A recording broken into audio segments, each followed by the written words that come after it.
زندہ کرتے ہوئے اور اللہ کے نبی جناب محمد مصطفیٰ رسول عربی صلی اللہ علیہ وسلم کی سنت پر عمل کرتے ہوئے لاکھوں جانور صرف اللہ تبارک و تعالیٰ کے نام سے قربان کرتے ہیں۔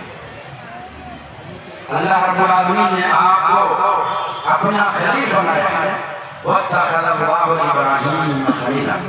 میرے بھائی اور دوستو، اللہ رب العزت نے آپ کو یوں ایسے خلیل نہیں بنایا، یہ آسان نہیں تھا کہ خلیل یوں ہی اللہ رب العالمین اپنے اس پیارے پیغمبر کو بناتا۔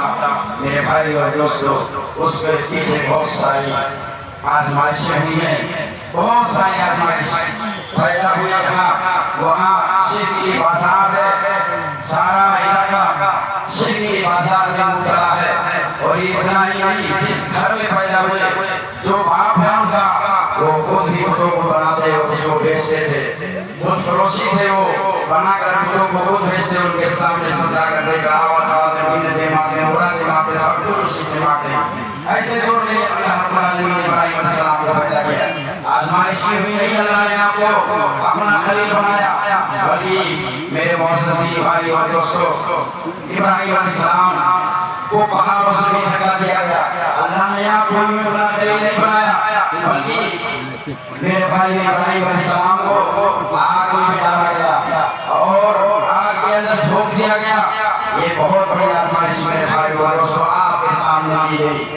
اتنی ساری آزمائش کے بعد اللہ رب العالمین نے فرمایا وَاتَّخَذَ اللَّهُ إِبْرَاهِيمَ خَلِيلًا۔ اتنا ہی نہیں، اللہ تبارک و تعالیٰ نے آپ کو اتنا بلند مقام اور مرتبہ عطا کیا، اتنا اونچا مقام اور مرتبہ عطا کیا، اتنا زیادہ اونچا کہ جتنے بھی انبیاء علیہ السلام اس کائنات کے اندر، اس جگ و سنسار کے اندر، اس دنیا کے اندر تشریف لائے، وہ سب کے سب حضرت ابراہیم علیہ السلام کی نسل سے تھے۔ اور اللہ رب العالمین جتنی بھی کتب نازل کی، جتنی بھی کتابیں نازل کی، اللہ رب العالمین جتنی بھی کتابیں دنیا کے اندر نازل کی، آسمانی کتابیں جتنی بھی نازل کی، وہ سب کے سب انبیاء علیہ السلام پر نازل کی، وہ بھی آپ ہی کی نسل سے تھے۔ اللہ تبارک و تعالیٰ نے اس آیت کریمہ کے اندر حضرت ابراہیم علیہ السلام کو کئی طرح سے آزماتا ہے۔ اس آزمائش میں اللہ رب العالمین نے اپنے اس جگر گوشے حضرت اسماعیل علیہ السلام کو حضرت ابراہیم علیہ السلام نے ذبح کرنے کے لیے لے گئے، تو اللہ تعالیٰ کا جو فرمان ہے وَقَالَ إِنِّي ذَاهِبٌ إِلَىٰ رَبِّي سَيَهْدِينِ رَبِّ هَبْ لِي مِنَ الصَّالِحِينَ فَبَشَّرْنَاهُ بِغُلَامٍ حَلِيمٍ فَلَمَّا بَلَغَ مَعَهُ السَّعْيَ قَالَ يَا بُنَيَّ إِنِّي أَرَىٰ فِي الْمَنَامِ أَنِّي أَذْبَحُكَ فَانظُرْ ماذا ترى قال يا أبت افعل ما تؤمر ستجدني إن شاء الله من الصابرين۔ اس آیت مبارکہ کے اندر میرے بھائیو اللہ تبارک و تعالیٰ اپنے خلیل حضرت ابراہیم علیہ السلام کے بارے میں فرماتا ہے کہ جب انہوں نے اپنا آبائی وطن چھوڑا، جہاں پیدا ہوئے پرورش پائی بڑے ہوئے چھوڑ دیا، اپنا آبائی وطن جب چھوڑا تو اللہ رب العالمین سے دعا کی رب هب لي من الصالحین، اے اللہ مجھے صالح اولاد عطا کر۔ اللہ تبارک و تعالیٰ نے انہیں صالح اور خوددار بیٹی کی خوشخبری سنا دی، اللہ نے انہیں صالح اولاد عطا کیا۔ اور میرے بھائی اور دوستو خوشخبری انہیں سنا دی گئی اس وقت حضرت ابراہیم علیہ السلام کی عمر 80 سال سے زیادہ تھا، یعنی 80 برس سے۔ ایسے حالوں میں آپ کو حضرت حاجرہ کے پتر سے اللہ تبارک و تعالیٰ نے ایک صالح اولاد عطا کیا جن کا نام انہوں نے اسماعیل رکھا۔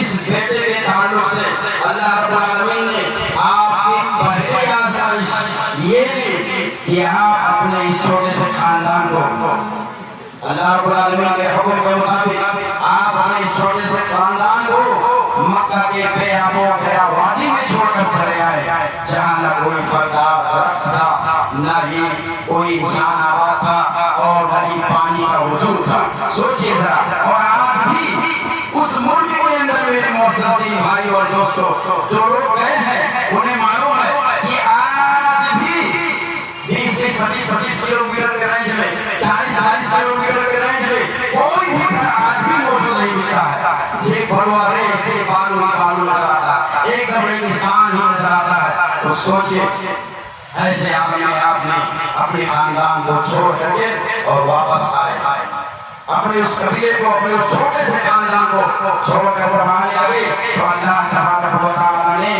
آپ کے اس چھوٹے سے خاندان پر اپنی رحمتوں کی بارش نازل کی. برادران اسلام، حضرت ابراہیم علیہ السلام کی بیوی حضرت حاجرہ، عورتوں میں حضرت ابن عباس رضی اللہ عنہ کا بیان ہے، وہ روایت کرتے ہیں کہ عورتوں میں سب سے پہلے کمر پٹا حضرت حاجرہ نے باندھا تاکہ حضرت سارہ ان کا سراغ نہ پائیں، اور حضرت ابراہیم علیہ السلام اور حضرت حاجرہ علیہ السلام اور ان کے بچے اسماعیل علیہ السلام کو وہاں سے نکالا. اس وقت حضرت حاجرہ حضرت اسماعیل علیہ السلام کو دودھ پلاتی تھی. آپ وہاں سے چھوڑ کر کے جب آنے لگے میرے معزز بھائی اور دوستو، تو راستے میں آئے جب وہ ایک اونچے اور ایک ٹیلے پر پہنچے تو اللہ رب العالمین سے دعا کی، ربنا انی اسکنت من ذریتی بواد غیر ذی زرع عند بیتک المحرم. میرے بھائیو، حضرت حاجرہ کا جو انہوں نے ایک تھیلا کھجور کا اور ایک مسکینہ پانی کا دے کر جو چلے آئے تھے وہ ختم ہو گیا، پانی بھی ختم ہو گیا، کھجور بھی ختم ہو گیا، سب کچھ ختم ہو گیا. آپ خود پیاسی ہو گئی، بچہ بھی پیاسا ہو گیا، پیاس کے مارے اپنا یقین تک لگ رہا ہے، تڑپ رہا ہے، پریشان حال ہے. آپ کو ان کی یہ پریشانی دیکھی نہ گئی. پریشانی کے عالم میں آپ چل کر کے دیکھیں کہ سبب